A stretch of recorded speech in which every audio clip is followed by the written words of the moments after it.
What do you do when the thing that you didn't ask for happens in your life in the shifting seasons? I don't care how good you are, I don't care how talented you are.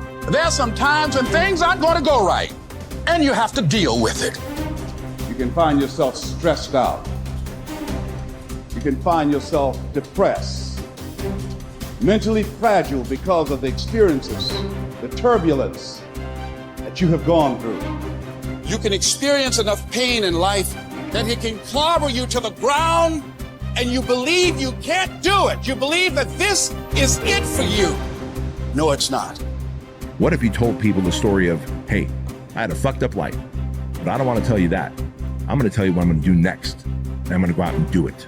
That is what self-development is about. That is what peak performance is about. That is what breaking through self-limiting beliefs is about, is rewriting the story. Because as long as you have breath in your lungs, as long as your heart is beating, as long as you have consciousness in your mind, you can go and rewrite the story of how your life ends. Setbacks will happen.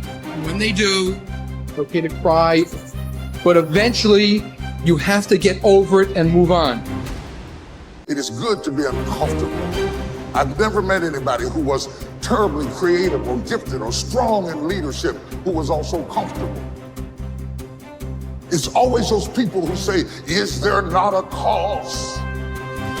Those exceptional people who are uncomfortable with the times and rise to the challenge because they refuse to allow the chaos around them to determine the conqueror within them. People who resist the toll to go down and stand fiercely in spite of opposition and say, I'm going to do it anyway. Forget all your problems. Everyone has the same problems. It's our solutions to those problems that make us different. Do you have the courage to get what you want? It takes courage to achieve your goals, man. It's easy to give up. It's easy to look at these people and make excuses as to why they can do what you can't. You have everything you need to achieve anything. Our great problem is not that we feel that we are powerless, but that deep down inside we feel that we are powerful beyond measure. It's an incredible thought. It's almost a scary thought, isn't it? But it's also true, because the powers that you have are extraordinary. Have faith like a child. Adults are too skeptical. You may not be able to do all you find out. You may not be able to do all you find out, but you should find out all you can do. See, you don't want to wind up at the end of your life and discover that you've lived only 1/10 of it. And the other 9/10 went down the drain. Be curious. Get excited like a child over your ability to make yourself do anything for change. The law of use. And it goes something like this. Whatever you don't use, you lose. Lack of use causes loss. You lose automatically when you quit. The same thing goes for all the human virtues. Ambition, unused, declines. Strong feelings, unused, diminish. It doesn't grow. Faith, unused, decreases. It's a law. Today unused is lost. A talent unused is lost. An ability unused is lost. So here's one of the key expressions of the evening. Take a new inventory of yourself. Starting tomorrow, new project. Take a new inventory and make sure that all of your talent and ability and mentality and ingenuity and vitality and strong feelings, faith, courage, make sure that all you've got's being used. Otherwise, you lose. Repetition, repetition, repetition. Go over it. And if you repeat it, go over it, sure enough, someday, some mysterious day, the idea takes root, starts to grow, and shows up in your personality and your lifestyle. I don't care where you come from. I don't care where you were raised. I don't care what color you are. I don't care what gender you are. I don't care about any of that if you invest in yourself consistently, if you do the work consistently, 1 + 1 is always going to equal 2. 10 years of motherfucking work is going to pay off. Dig deep. Take accountability for your goals, dreams, and aspirations. Ain't nobody gonna give you nothing. Ain't nobody gonna give you nothing you ain't working for. And the reason why some of you can't get to that next level, we don't have enough stuff in you to push you to get through some of the hell you gotta go through. That house ain't gonna get you through that hell. That car ain't gonna get you through that hell. You only go to another level when you're on this level and you eating out of trash cans and you say, enough is enough. I'll do whatever it takes. Do you, be you, for you. Bye.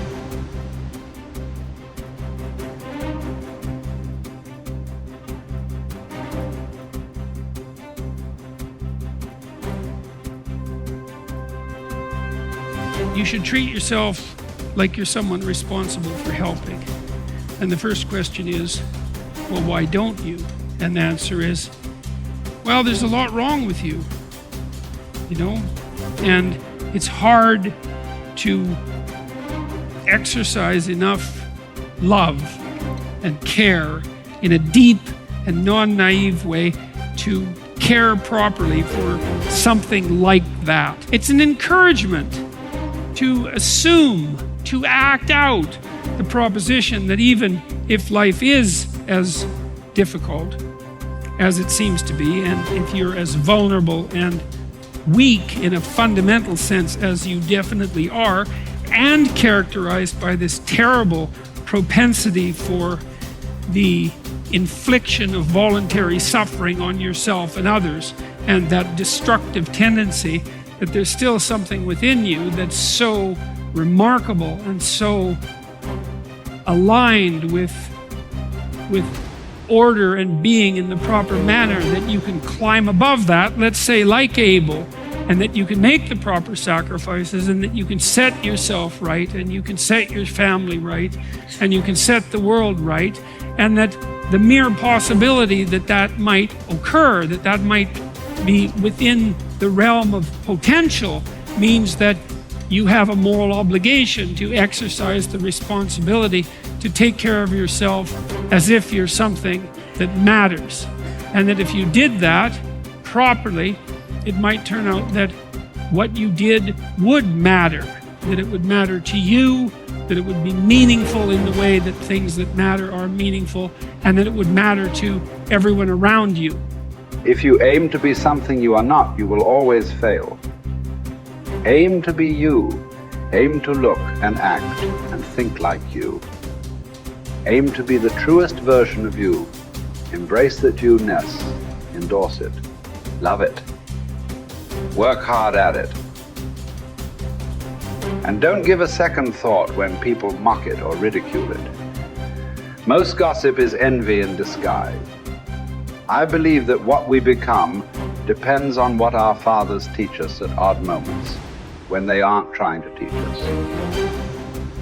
We are formed by little scraps of wisdom. Maturity is the ability to live fully and equally in multiple contexts. Most especially, the ability, despite our grief and losses, to courageously inhabit the past, the present, and the future all at once. The wisdom that comes from maturity is recognized through a disciplined refusal to choose between or isolate three powerful dynamics that form human identity. What has happened, what is happening now, and what is about to occur. Immaturity is shown by making false choices. Living only in the past, or only in the present, or only in the future, or even living only 2 out of the 3. Maturity is not a static arrived platform where life is viewed from a calm, untouched oasis of wisdom, but a living elemental frontier between what has happened, what is happening now, and the consequences of that past and present. First imagined and then lived into the waiting future. Maturity calls us to risk ourselves as much as immaturity, but for a bigger picture, a larger horizon, for a powerfully generous outward incarnation of our inward qualities, and not for gains that make us smaller, even in the winning. People say that what we're all seeking is a meaningful life. I don't think that's what we're really seeking. I think that what we're seeking is an experience of being alive, so that our life experiences on the purely physical plane will have resonances with our own innermost being and reality, so that we actually feel the rapture of being alive. Believe me, there is no such thing as great suffering, great regret, great memory. Everything is forgotten, even a great love. That's what's sad about life, and also what's wonderful about it.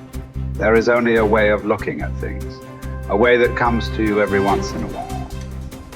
That's why it's good to have had love in your life after all, to have had an unhappy passion. It gives you an alibi for the vague despairs we all suffer from.